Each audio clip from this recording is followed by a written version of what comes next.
Good morning, students. The next topic of business policy and strategic management subject is functional implementation of strategies. इससे पहले lecture में हमने पढ़ा था how we can implement any strategy with the help of structures or the structural implementation of the strategies. Here we will study how functionally we can implement the strategies. So functional strategies क्या होती है? These are defined as those strategies that achieve goals and objectives in a specified functional area and allot different resources among various processes within that functional area so as to achieve the business and corporate objective in whole. Functional strategies are a part of business and corporate strategies. तो जो functional strategies हैं वो business corporate strategies और business strategies का ही part है, ये बिल्कुल ही उनका अभिन्न अंग है. Okay, let's take an example to understand it better way. For example, अगर कोई कंपनी चाहती है कि वो कॉस्ट लीडरशिप लाए अपने बिजनेस में और वो एक कॉस्ट लीडर बने, तो उसको क्या करना पड़ेगा? अपने हर फंक्शनल एस्पेक्ट में कॉस्ट कटिंग करनी होगी और कॉस्ट इफेक्टिव मैनर में वर्क करना होगा, whether it be marketing, finance, operations, human resources and information technology. Okay, so it will have to work in overall cost leadership strategy in various functional areas of management. यहाँ पर ये एक pyramidal structure है जिसको कि strategy pyramid कह सकते हो आप. ये एक डाइवर्सिफाइड कंपनी का एक डाइवर्सिफाइड या कॉन्ग्लोमेरेटली डाइवर्सिफाइड ग्रुप ऑफ कंपनीज का है कि हर लेवल पर बिजनेस स्ट्रेटेजी किस तरह से फॉर्म होती है. तो वहाँ पे कॉर्पोरेट स्ट्रेटेजी है, देन उसके बाद business strategy, functional strategy and then finally the operating strategy. Corporate strategy बिल्कुल टॉप लेवल पे होती है, हेडक्वार्टर लेवल पे. इसके अंडर में इसके एसबीयूज आते हैं जहाँ पर स्ट्रेटेजिक बिजनेस यूनिट लेवल पे बिजनेस स्ट्रेटेजीज लगती है और हर एसबीयू में फिर फर्दर फंक्शनल स्ट्रेटेजीज लगती है जो मार्केटिंग की होती हैं, जिसमें कि मार्केटिंग के पॉलिसीज और प्लान्स आते हैं. एचआर की हो सकती हैं, प्रोडक्शन की हो सकती है, ऑपरेशनल हो सकती है. Okay, and finally the operating strategy. इसी तरीके से एक सिंगल बिजनेस यूनिट के अंदर दिखाया है, जैसे कि मैंने आपको बोला कि एसबीयू लेवल पर बिजनेस स्ट्रेटेजी है, फंक्शनल स्ट्रेटेजी है और ऑपरेटिंग स्ट्रेटेजी है. If we talk about the importance of functional plans, then according to Gulick, there are 5 reasons why the functional plans and policies should be there in a company. First of all, the strategic decision making are implemented throughout the organizational uniformly. Okay, हर organisation में जो भी strategic decision है उसको uniformly apply करने के लिए functional plans important होते हैं कि हर फंक्शनल एरिया में जो भी प्लान्स बन रहे हैं, पॉलिसीज बन रही हैं, उनको ठीक से इम्प्लीमेंट किया जाए. All activities of the organisation can be controlled easily as strategies are subdivided in smaller plans and policies. The time taken by the functional managers in decision making is reduced as plans make everyone clear of what is to be done and in what manner. Okay, तो क्योंकि अगर functional plans होंगे तो हम time estimate को भी आराम से इससे निकाल सकते हैं और जो अनसर्टेनिटीज हैं या जो कुछ भी रैंडमनेस है वो रिमूव की जा सकती है. Similar situations that occur in different functional areas are handled in a consistent manner. Also coordination is between various functional areas such as marketing, HR, finance, इन सब में कोऑर्डिनेशन अगर चाहिए तो भी फंक्शनल प्लान्स की इंपॉर्टेंस होती है. Now as I told you, the functional plans और पॉलिसीज मार्केटिंग के भी हो सकते हैं. Marketing plans, human resource plans, financial plans, production plans and information plans, management plans and policies. तो यहाँ पर in this lecture we will discuss about the marketing plans and in the next lectures we will discuss about the functional implementation of the human resource plans, financial plans and the production plans. So let us start with the marketing plans. As you know that marketing plans and policies deal with the 4 P's जिनको कि हम marketing mix भी कहते हैं, जिसमें हमारे 4 P's में क्या आते हैं? Product, price, promotion and place. और जब हम बात करते हैं सर्विसेज की तो यही 4 P's हमारे 7 P's में एक्सटेंडेड हो जाते हैं, जिसमें हमारा people, process and physical evidence add हो जाता है. But here, as if we talk about only the goods or the tangible products, then we will talk about these 4 P's और इन 4 P's के टर्म में ही हम मार्केटिंग प्लान्स के बारे में बात करेंगे। तो सबसे पहले हम बात करेंगे प्रोडक्ट प्लान्स की, ओके, और प्रोडक्ट मिक्स प्लान। तो प्रोडक्ट मिक्स स्ट्रेटेजीज में आती हैं expansion strategies, contraction strategies, alteration of the existing product strategies and the positioning strategy. तो एक्सपेंशन स्ट्रेटेजी में हम क्या करते हैं कि जो भी करंट मिक्स है प्रोडक्ट्स का, उनका हम नंबर्स इंक्रीज कर देते हैं by increasing the product lines और by increasing the depth of the existing product line, उसमें वेरिएंट्स इंक्रीज करके।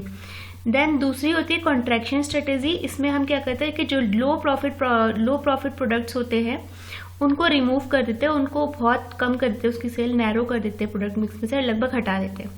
तीसरे होते हैं alteration of existing products. Alteration of existing product में आया कि developing a completely new product, okay, यहाँ पर हम मॉडिफिकेशन कर रहे हैं एग्जिस्टिंग प्रोडक्ट में, ऑल्टरेशन कर रहे हैं और न्यू प्रोडक्ट को डेवलप कर रहे हैं। And finally the positioning strategy, इसमें हम क्या करते हैं कि जो भी हमारा प्रोडक्ट है उसके लिए कंज्यूमर के माइंड में एक स्ट्रॉन्ग इमेज क्रिएट करते हैं, सो दैट उसके माइंड में उसकी एक अगर इमेज रहेगी then he will be motivated for purchasing the product. Then दूसरा जो मार्केटिंग मिक्स है हमारा, second P is the price. तो price is a very important aspect because it reflects the affordability and the utility of any consumer. तो इसमें सबसे पहले जो pricing strategy that is pricing at a premium. तो इसमें क्या होता है कि बिजनेस एक हायर कॉस्ट सेट करते हैं, sets cost higher than their competitors, क्योंकि बहुत सारे लोगों के माइंड में एक स्टेटस सिंबल होता है, प्रोडक्ट का क्वालिटी सिंबल होता है कि अगर कोई प्रोडक्ट का प्राइस ज़्यादा है it means that it is going to provide a better quality than the close substitute, okay. दूसरा इसमें स्ट्रेटेजी यूज होती है प्राइसिंग में मार्केट पेनिट्रेशन। ये स्पेशली जो न्यू प्रोडक्ट्स होते हैं, न्यू एंट्रेंट्स होते हैं, उनके लिए रहती है। एंड मार्केट पेनिट्रेशन में जो भी कंपनी है वो अपने प्राइसेस को लो करके अपने बायर्स को, अपने जो भी उसके पोटेंशियल बायर्स हैं उनको अट्रैक्ट करती है, क्योंकि जो ऑलरेडी एग्जिस्टिंग कंपनीज हैं, एग्जिस्टिंग प्रोडक्ट्स हैं, वहाँ पर प्राइस ज़्यादा है। लेकिन अगर किसी न्यू कमर को, न्यू एंट्रेंट को पेनिट्रेट करना है, मार्केट को बीट करना है, तो उसको अपनी प्रोडक्ट्स की क्वालिटी अच्छी रखते हुए लो प्राइसेस पे उसको सेल करना होगा। That is known as market penetration strategy. ये सब आपने मार्केटिंग में भी पढ़ा होगा। Then next is the economy pricing. Economy prices में होता है कि जो कॉस्ट ऑफ प्रोडक्शन है वो तो सेम रहती है, बट जो मार्केटिंग की प्राइस कॉस्ट आ रही है उसको मिनिमाइज कर दिया जाता है, सेलिंग कॉस्ट को मिनिमाइज कर दिया जाता है। इससे ओवरऑल जो प्रोडक्ट प्राइस मिल रहा है कस्टमर के ऊपर जो आ रहा है वो कम रहे, उसको वो ठीक लगे, अफोर्डेबल लगे। And then comes the price skimming. Price skimming में क्या होता है कि it's setting in this basically this is for those particular companies product जो कि अपने मार्केट में न्यू होते हैं और कम होते हैं। शुरू में जो अर्ली स्टेजेस में क्या होता है, इंट्रोडक्टरी फेज में जब 2-3 कंपनीज ही होती हैं, 1-2 कंपनीज ही होती हैं, तो उनकी थोड़ी मोनोपोली होती है एक तरह से, और वो स्टार्टिंग में अपने हाई प्राइसेस रख के मैक्सिमम रेवेन्यू और प्रॉफिट्स को अर्न कर लेते हैं। This is known as market pricing strategy, price skimming strategy. Then the bundle pricing. Bundle pricing में क्या होता है, selling multiple products at low price, then consumers would face buying each product individually, okay। अगर आप individually कोई product लेते हो तो प्राइस ज़्यादा देना पड़ रहा है, लेकिन अगर आप एक साथ बहुत सारा ले रहे हो सामान तो वहाँ पर डिस्काउंट हो जा रहा है। तो this is known as bundle pricing. ये ऐसा आपने देखा होगा मॉल्स में भी होता है और शॉप्स में भी, कि आप अगर छोटा पैकेट लेते हो सर्फ एक्सेल का तो उसका प्राइस जो रेट ऑफ प्राइस है उसका, वो हायर रेट से होता है उसका प्राइस, ठीक है। लेकिन जब आप एक लार्ज क्वांटिटी 5 kg का लेते हो तो प्राइस डाउन हो जाता है उसका, जो जो लोअर रेट से प्राइस लिया जाता है, that is known as bundle pricing.